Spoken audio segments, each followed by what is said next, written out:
আসসালামু আলাইকুম, আপনাদেরকে স্বাগত জানাচ্ছি দৈনিক কৃষি বার্তা থেকে সবজি কথার আজকের পর্বে। বাঁধাকপি রবি মৌসুমের একটি প্রধান সবজি। দেশের প্রায় সব অঞ্চলে বাঁধাকপির চাষ করা যায়। বাঁধাকপি একটি অন্যতম পুষ্টিকর পাতা জাতীয় সবজি। এতে প্রচুর পরিমাণে ভিটামিন এ রয়েছে। অত্যধিক বেলে মাটি ছাড়া যে কোনো ধরনের মাটিতে এটি জন্মে।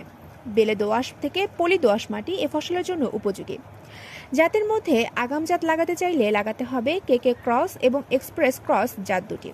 মধ্যম সময়ের উপযোগী জাত হল KY ক্রয়, Atlas ৭০, Tokyo Pride, Green Express, Prabhati ইত্যাদি।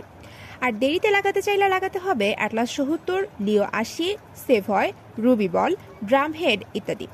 এদেশের আবহাওয়ায় বীজ উৎপাদন করতে চাইলে করতে হবে বাড়ি বাঁধাকপি ২ বা অগ্রদূত এবং ইস্পা বাঁধাকপি ১।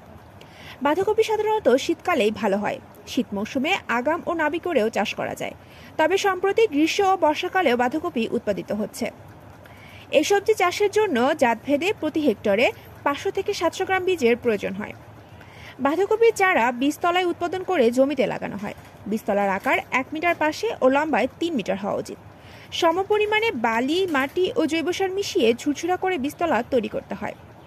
জমি তৈরির ক্ষেত্রে গভীরভাবে ৪ থেকে ৫টি চাষ দিয়ে মাটি ঝুরঝুরে করে তৈরি করতে হয়।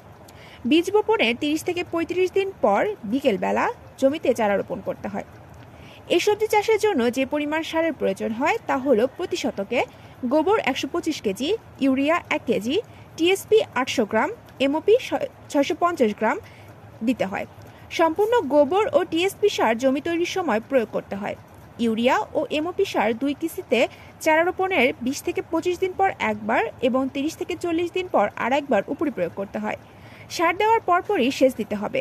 এছাড়া ২ থেকে ৩ দিন পরপরই সেচ দিতে হবে। এদেশের বাঁধাকপির সবচেয়ে ক্ষতিকর পোকা হলো মাথা খেকো লেদা পোকা। এছাড়াও বাঁধাকপির পাতায় দাগ ও কালো পচা রোগ অন্যতম প্রধান সমস্যা। সাধারণত চারা রোপণের ৬০ থেকে ৯০ দিন পর বাঁধাকপি সংগ্রহ করা যায়। প্রতিটি বাঁধাকপি গড়ে ২.৫ কেজি ওজনের হয়ে থাকে। যত্ন সহকারে চাষ করলে প্রতি হেক্টরে ৭৫ থেকে ৮০ টন ফলন পাওয়া যায়। প্রিয় দর্শক, আজ এই পর্যন্তই।